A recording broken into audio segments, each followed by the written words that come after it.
Sorry. I had a kid. I'm remarrying Ashley, so let's get a divorce. A woman like you doesn't deserve George. You're a defective infertile, just disappear. The sound of a healthy baby's first cry echoes in the delivery room. Normally, this would be a moment to celebrate wholeheartedly, but today was an exception. The voice that proclaimed the birth of life weighed heavily. To think I was betrayed. George and Ashley laugh at me, their faces clearly looking down on me. I can't forgive them. I've devoted myself to George for so long. Despite the hardships, I've endured and managed somehow. Those days are now crumbling away. At that moment. Actually. The doctor present began to speak gravely. With his words, the betrayers would soon see hell. My name is Jenny Simpson. I'm a midwife in my 30s. I live with my husband, George.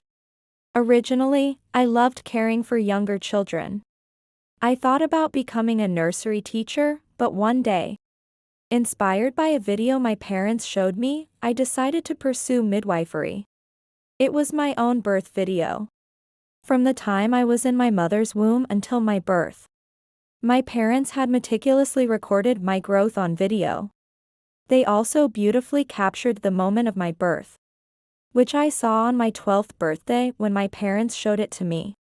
That was the first time I saw how a child is born, and at the same time, I felt an indescribable sense of awe. I wanted to be part of this moment. That's why I decided to become a midwife. To become a midwife, I studied hard.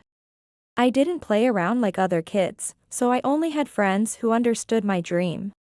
One of them is now my husband, George. George and I were classmates in high school.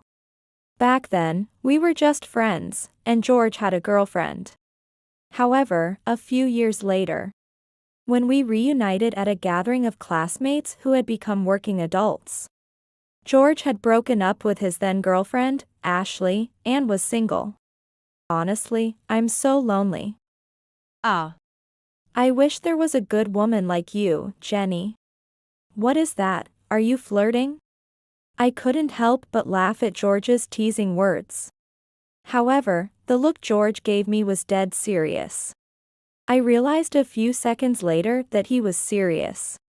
After that, we started dating. We didn't cause any major problems and decided to get married. We both wanted children after marriage. Despite being still in our 20s, we worked hard on trying to conceive. Being involved in childbirth, I thought I knew how hard it was to conceive a child. However, it was harder than I ever imagined, and I struggled to get pregnant. Could it be infertility? A tinge of anxiety crossed my mind. No, not yet. It shouldn't be time to panic yet. I told myself that, but those around me thought differently. No luck this month either?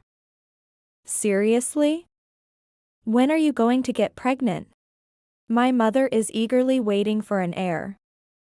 What am I supposed to tell her? George was clearly disappointed, and I understood his feelings, as the results weren't following. However, it's also true that I was feeling down. Furthermore, my in-laws were not silent either. Jenny, still no children? Can't believe it. What will happen if our family line ends? You are the wife of the eldest son, you must fulfill your basic duties. Maybe you're doing it wrong?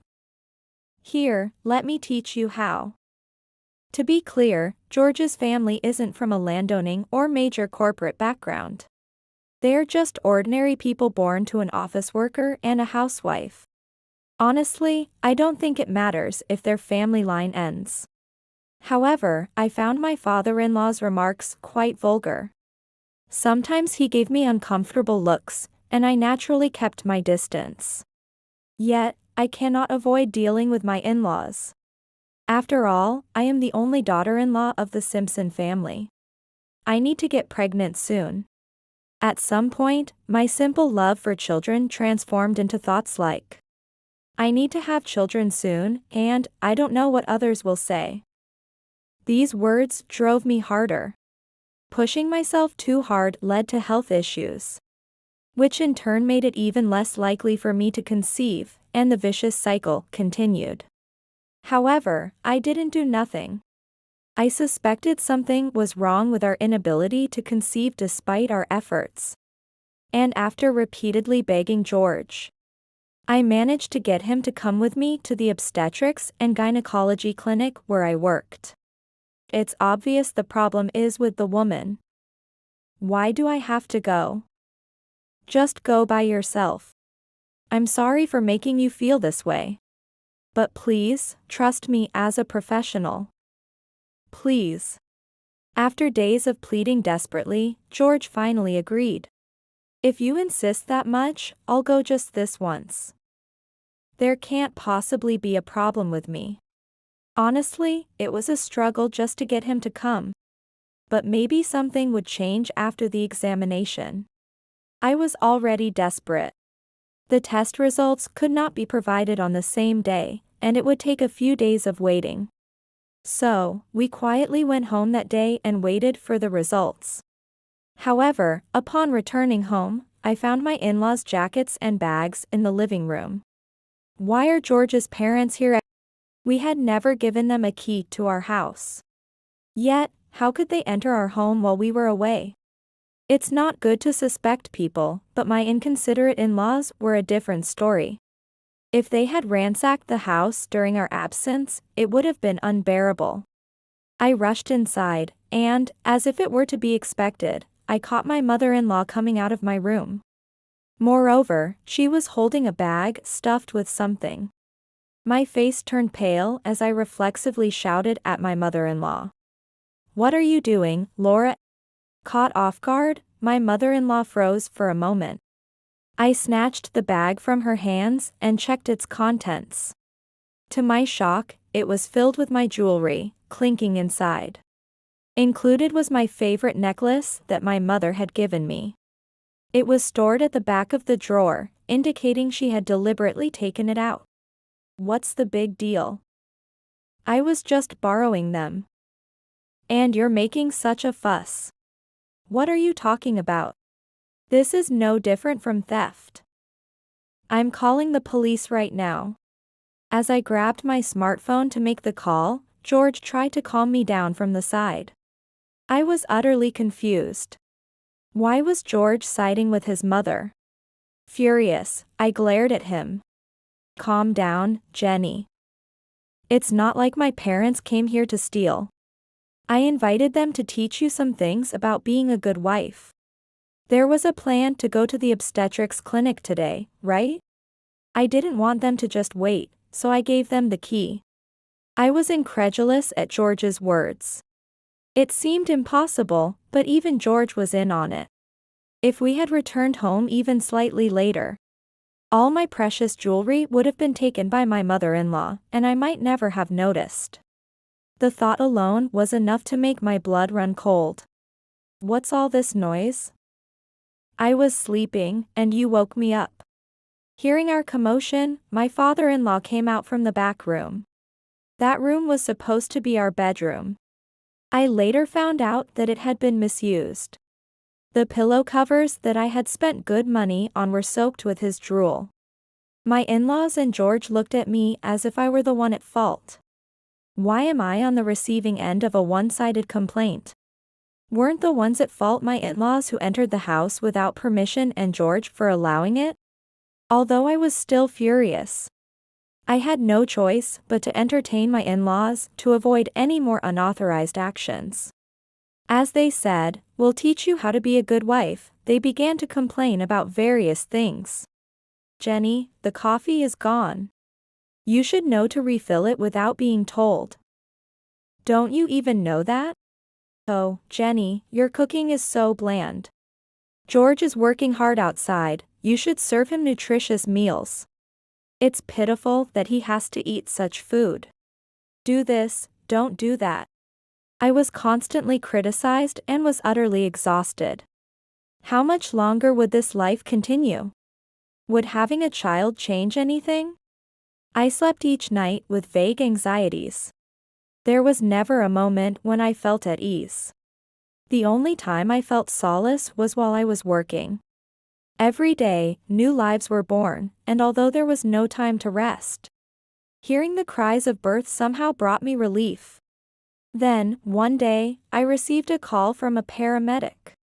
Apparently, a pregnant woman nearby had broken her waters. And since her regular hospital was too far away, they asked if they could bring her in. If we turned her away, it might have serious consequences. We quickly agreed and prepared to receive her. However, when the pregnant woman and the man accompanying her arrived, I was shocked. Although she looked a bit more mature due to the passage of time, the woman clutching her belly in pain was unmistakably Ashley, George's ex-girlfriend. And the man comforting Ashley was George. I couldn't comprehend what was happening for a moment. It hurts, it hurts. Hang in there, Ashley. Keep going. George held Ashley's hand as she struggled through labor. Perhaps due to the intensity of the situation, they hadn't noticed me. Ashley was already past her due date, so I immediately took her to the delivery room. Despite my confusion over why the two of them were together, I focused on helping to deliver the baby safely. The cries of the newborn echoed in the delivery room. Normally, I would feel deeply moved hearing them, but not this time. Once everything was settled, I went with the attending doctor to Ashley's room. That's when they finally seemed to realize I was there, and their expressions turned startled. Ah. Jenny. Why are you here? Although Ashley and I weren't particularly close, we had gone to the same high school and had some interactions. Perhaps that's why she recognized me immediately. At first, both Ashley and George showed surprised faces. But as I remained silent, something seemed to cross their minds, and they began to smirk. Sorry. I had a kid. I'm remarrying Ashley, so let's get a divorce. A woman like you doesn't deserve George. You're a defective infertile, just disappear. At their words, I was left speechless. But it wasn't because I was upset. I was appalled at how hopeless they are as human beings. I had tried my best to get along with George. Although my relationship with my in-laws was the worst, I had desperately tried to overcome that. But this was the result. This was unforgivable. George and Ashley laughed at me, their laughter echoing across the not-so-large hospital room. The other patients in the room looked at them with puzzled expressions.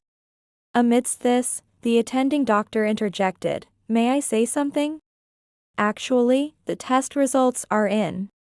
I had just received the news that the infertility test results I took the other day were available. I had planned to hear them later, but Ashley's delivery came up, so I ended up not hearing them. Moreover, by some twist of fate, the same doctor who handled our infertility tests was Ashley's attending physician. He's my coworker, and we often go out to eat together. He began to speak with a grave expression. I thought it wasn't necessary right now, but I decided to listen quietly. George is infertile. What? Everyone, including myself, gasped at the doctor's words. George and Ashley started shaking exaggeratedly. George is infertile? No way. But it made sense, considering we had tried so hard to conceive without success. There was always the possibility that one of us could be infertile. Still, the reality was shocking. All this time, I had been harshly told by George and my in-laws that the reason we couldn't get pregnant was my fault.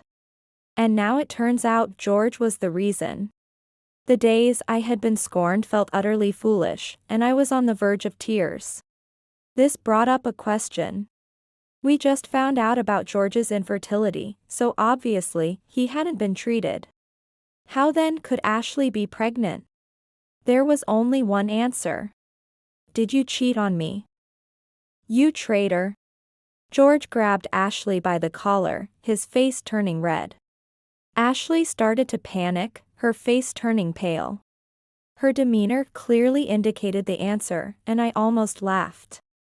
No, it's not like that. It's not true. It must be Jenny who plotted this. It must be a lie that George is infertile. Ashley was making excuses in panic. Her voice cracked, and it was clear she was lying. Anyone could tell it was a lie from the way she spoke. George seemed to realize this too, as he glared sharply at Ashley. Damn, I didn't want it to come to this. I was planning to divorce Jenny and remarry you. I don't want to take care of a kid whose father is unknown. George said this and started to leave the room, but I stopped him with a wait. George's face lit up. That's right, Jenny still loves me. We can still make it work. Forget the divorce. Let's work together as a married couple. George took my hand, saying such convenient things. Hearing this, I felt how hopelessly unchangeable he was. After all, I wasn't holding him back because I wanted to get back together. No, where should I send the divorce papers? After all, the house we lived in is in my name, right? You'll have to move out after we divorce, so I need to know where to send them. Should I send them to your parents' place? At my words, George exclaimed, "What?" As if he had never thought I would ask for a divorce. Why must I continue with George even after being betrayed? Despite George trampling all over my feelings. No matter how many times he apologizes, I cannot forgive him. Yet, George looked desperate at my words. Don't say that, Jenny. We're married, aren't we? In sickness and in health, shouldn't we stick together? What, in sickness and in health? George was the one who pushed me away first, and now he says this? It was all too convenient, and I was tired of dealing with it. But whatever I said, it wouldn't reach George. As I was pondering what to do, the doctor, who had become invisible in the situation, spoke up. Could you please continue this conversation elsewhere? It's disturbing the other patients. By then, the other patients in the same room were glaring at George and Ashley with disgust. Ashley wasn't in a private room. So continuing the discussion there would only cause further disturbance. I decided to leave the place. Wait, Jenny. George called out to me, but I ignored him and went back to work. Later, disliking the idea of seeing George, I returned home during a weekday when I knew he would be away. Took only the most essential belongings, and left the house immediately. I rented a short-stay apartment until I found a new home. When I consulted a lawyer about the affair and abuse, they said that testimony from the hospital could likely secure compensation for me. Relieved by those words, I sent the detailed document and divorce papers to the house where George was likely still living. A few days later, my phone rang incessantly. I recognized immediately that it was from George and messaged back. Please communicate through my lawyer. However, George, regardless of whether it was during my work hours, continued to call relentlessly. Realizing that I could not keep ignoring his calls, I decided to find time to deal with him. When I answered the call, George immediately pleaded without even a proper greeting. Help me. The real estate agent came to the house. I don't understand what's going on, but they said if I don't leave within a week, they'll call the police. Please do something. I don't want to deal with the police. I could guess the situation somewhat. Well, I had orchestrated it. After deciding on the divorce, I went to the real estate agency to proceed with selling the house. Although the furniture was purchased by me, I wanted to erase every memory of living with George. So, I asked them to dispose of everything, even if it meant paying a fee. Fortunately, I had saved enough money for when we might have children, so I could use that for new furniture. It was meant to be a reward for enduring such a difficult situation for years. When I explained this to George, he responded in a half-exasperated tone. Why would you do something so arbitrary? That house was for both of us. The deed might be in Jenny's name, but it's normal to consult each other. What have you done? If you didn't want it to come to this, you should have contributed to the mortgage yourself. You didn't want to because it meant less money for you to spend freely, right? We had bought the house in joint names. We were supposed to split the mortgage payments. Despite our agreement, George broke his promise and did not pay the mortgage. Consequently, I ended up paying it myself and changed the house's ownership to my name alone. Since I paid the mortgage alone, it's my right to decide what happens to the house without George's input. Moreover, while married to me, George cheated with his ex-girlfriend, Ashley. He's a traitor, and it's only natural that he faces severe consequences. As I was pondering this, George protested, "That's not right. First of all, you're just a midwife. They say doctors make a lot. But there's no way a single woman's earnings could cover all that. You must have borrowed money from some shady source, right?" Certainly, George's words could have a point. Despite being involved in the medical field, a single woman's salary would not normally cover a house mortgage. However, I had a special circumstance. Actually, my family owns land. I wanted to keep that and my substantial real estate income a secret from you to live a normal life with George. Indeed, my family was the landlord of this region and had made a considerable fortune. I inherited some land from my parents and earned rental income from it. George, stunned by this revelation, exclaimed, "What?" I nearly laughed at George's reaction. Then it's about the division of assets. If it's money made after marriage, it should be split, right? Fine by me. But in return, I'll send a formal notice to your company. My parents are furious about this situation. If I hadn't stopped them, everyone who runs a business around here would know about this incident. You'd never be able to find a job again. George gasped at my words, then frantically responded, "That's blackmail. How can you enjoy ruining someone's life? You wicked woman." Such words were thrown at me, but they didn't hurt me at all.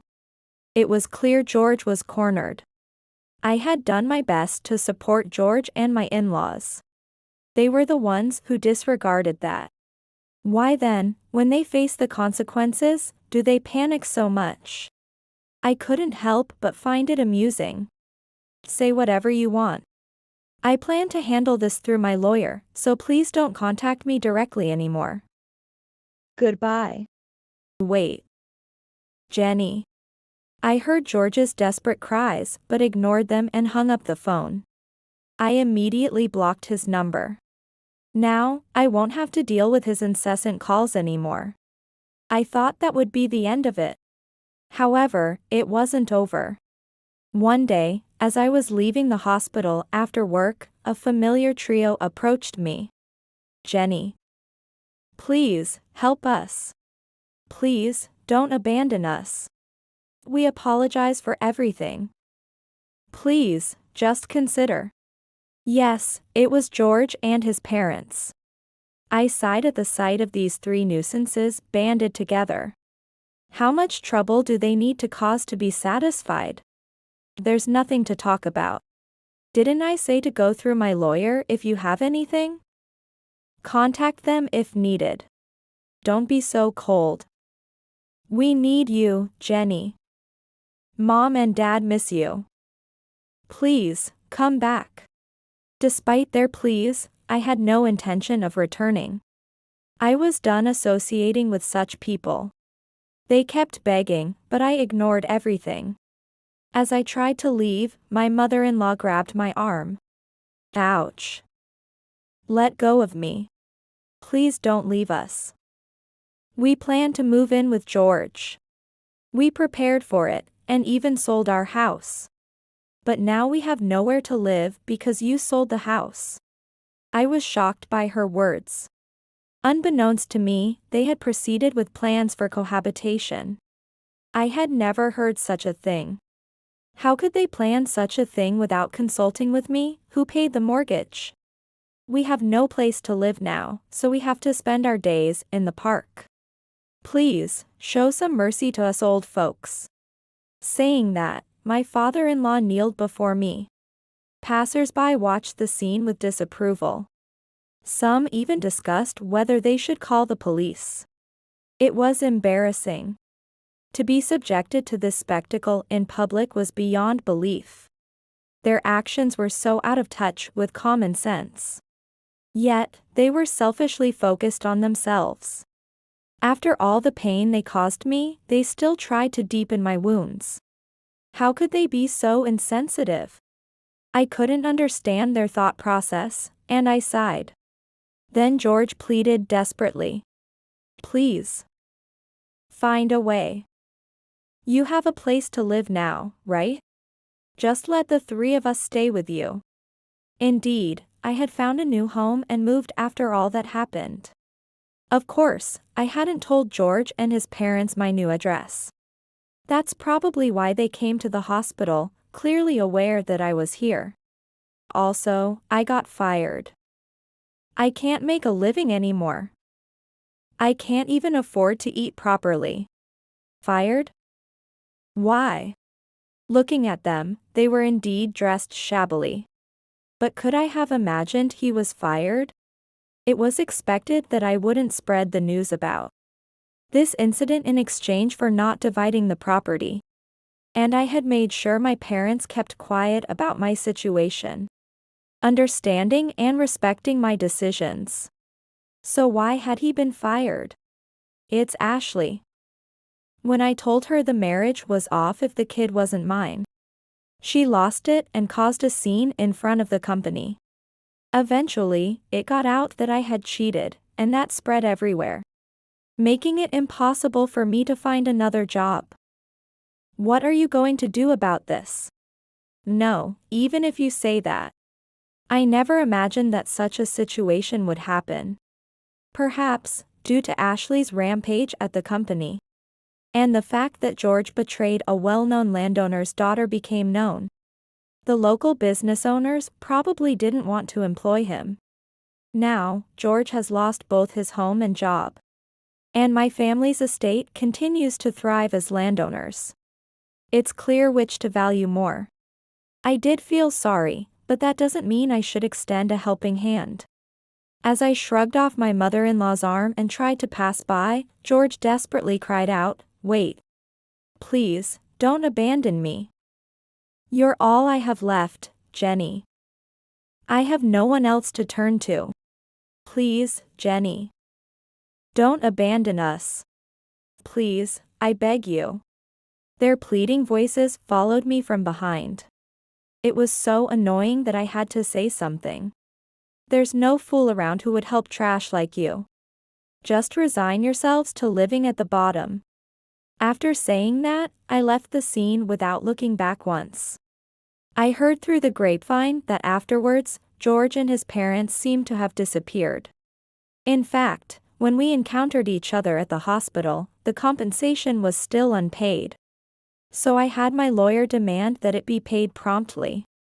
Soon after, the compensation was paid in full, but I have no idea where that money came from. At that time, George had lost his job and had no means of earning money. So, how on earth did he manage to come up with such a large sum? Probably pressured by my lawyer, George and his family must have panicked. A lawsuit could have made things even more expensive. So, they must have scrambled to gather the funds before it came to that. It's hard to know what desperate people might do. Maybe they took out a huge loan from somewhere they shouldn't have. Even after paying the compensation, they had no means to repay the money. Places like that are notorious for not caring about how they collect their debts. Once they realized there was no hope of repayment, they probably ended up on a fishing boat or something similar. The elderly in-laws must be working hard despite their age. I don't intend to sympathize, but it did seem a bit pitiful. As for Ashley, her attempt at cuckolding ultimately failed. And her parents found out that and disowned her. The child was taken in by her parents and is apparently being raised properly. I was relieved to know that the innocent child didn't have to suffer. Without her parents' support, Ashley apparently turned to the night world. However, she quickly found the work too harsh and wanted to quit early on. But with nowhere to go and no one to rely on, she couldn't leave. As for me, with all my troubles gone, I'm enjoying my days. Having learned my lesson from this ordeal, I've become even more dedicated to my work. To be safe, I asked to the director and asked to be transferred to a hospital in the city center. I was anxious about whether it would work out, but once I started, I found everyone to be kind, and the conditions were even better than at my previous job. Today, once again, the cries of a newborn echo in the delivery room. For a while, I couldn't fully rejoice at those sounds. But time has healed those feelings, and now I can sincerely say, congratulations. It's not guaranteed that I'll walk through life without any worries. Maybe I'll face even greater challenges than before. But still, I want to stand firm on my own 2 feet. And continue to be someone who can genuinely celebrate the birth of life. Even if hardships await, I'm determined to overcome them. That's what I've promised myself.